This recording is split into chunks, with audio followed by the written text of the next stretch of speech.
बिस्मिल्लाहिर्रहमानिर्रहीम। अस्सलाम वालेकुम स्टूडेंट्स। हमारा आज का टॉपिक है force due to water flow.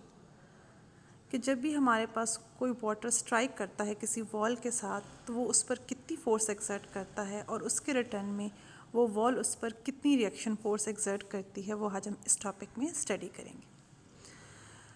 Now सबसे पहले लेट अस सपोज़ कि हमारे पास एक वाटर पाइप है जिसकी मदद से हम लोग वॉल के ऊपर वाटर को स्ट्राइक करा रहे हैं normally at a 90 degree angle, और जिस वेलोसिटी से वाटर स्ट्राइक कर रहा है वॉल से वो वेलोसिटी है हमारे पास v।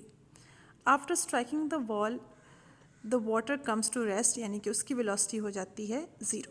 इस केस में जो हमारे पास चेंज इन वेलोसिटी आएगी that will be final velocity minus initial velocity. अब चूँकि फाइनल वेलोसिटी 0 है so 0 minus v will be equals to minus v, यानी कि हमारे पास जो चेंज इन वेलोसिटी आएगा वो आएगा हमारे पास माइनस वी के equal. Now second law of motion in terms of momentum says that force is equals to change in momentum per unit time, यानी कि F is equals to delta P divided by delta T।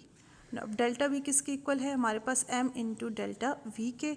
delta V is change in velocity, तो change in velocity जो हम लोगों ने पहले previously calculate किया है उसकी वैल्यू आई है हमारे पास माइनस वी, तो हमारे पास फोर्स की वैल्यू आ जाएगी minus m v divided by T.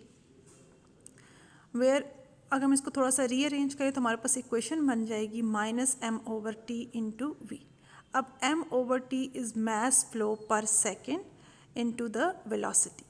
सो जो फोर्स एक्सर्ट करेगा वाटर उस वॉल के ऊपर that will be equals to minus mass per second into velocity, यानी कि F is equals to minus M over T into V.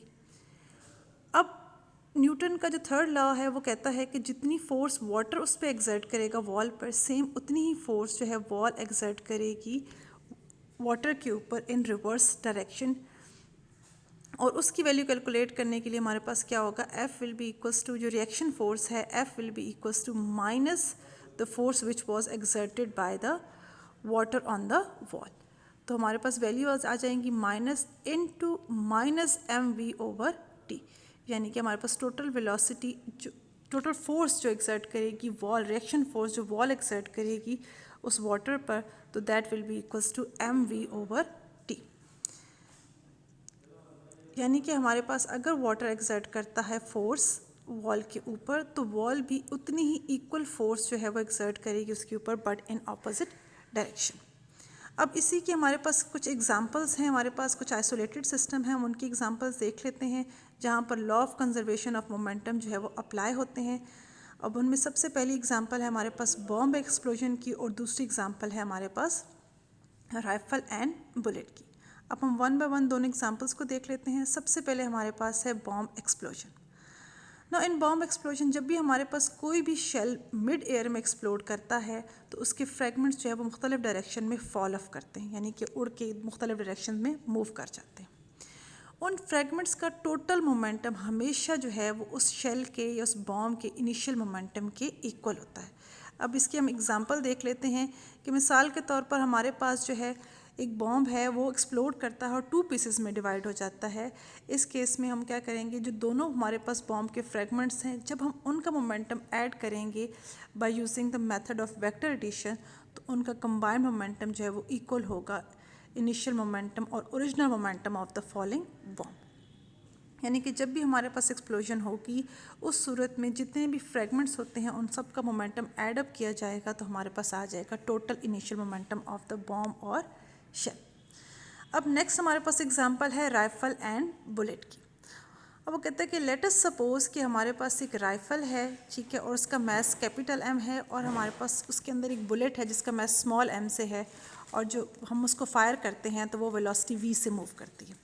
अब initially जो है चूँकि राइफल और बुलेट दोनों रेस्ट पर हैं, दोनों में से किसी की मूवमेंट नहीं है, तो इनिशियली उनका जो मोमेंटम है total momentum of bullet and rifle is 0। ना अब law of conservation of linear momentum क्या कहता है कि जब हम बुलेट को फायर करेंगे तो total momentum of bullet and rifle still remains 0 since no external force is acting on them. चूँकि ये आइसोलेटेड सिस्टम है इसलिए इसमें कोई भी फोर्स जो है एक्सटर्नल फोर्स इसमें एक्सर्ट नहीं हो रही, तो इनिशियली अगर उनका मोमेंटम ज़ीरो था तो फाइनल मोमेंटम भी ज़ीरो ही होगा।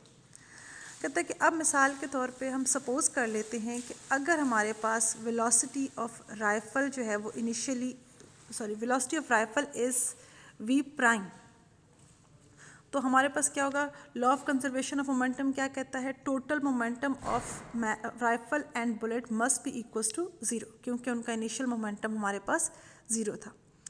अब हमारे पास बुलेट का जो मोमेंटम है, initial momentum that is mv, और हमारे पास जो राइफल है उसका मोमेंटम है capital M into v prime, where m जो है हमारे पास क्या है, मैस ऑफ राइफल है, क्योंकि राइफल का मैस लार्जर है इसलिए हमने इसको कैपिटल M से डिनोट किया है, और v प्राइम जो है वो वेलोसिटी है जिससे हमारे पास राइफल मूव करेगी। हम जब भी बुलेट को फायर करते हैं तो हमेशा क्या होता है कि अगर हमारे पास बुलेट फॉरवर्ड डायरेक्शन में मूव कर रही है तो जो राइफल है वो बैकवर्ड डायरेक्शन में एक पुश देती है, उसकी वेलोसिटी भी हमारे पास वो v प्राइम है। अब लॉ ऑफ कंजर्वेशन मोमेंटम क्या कहता है कि इनका combined momentum equals to zero होगा ना। इस इक्वेशन को जब हम रीअरेंज करते हैं तो हमारे पास क्या आता है, mv prime is equals to minus mv, और इसमें से हम कैलकुलेट कर सकते हैं v प्राइम जो कि हमारे पास राइफल की वेलोसिटी है।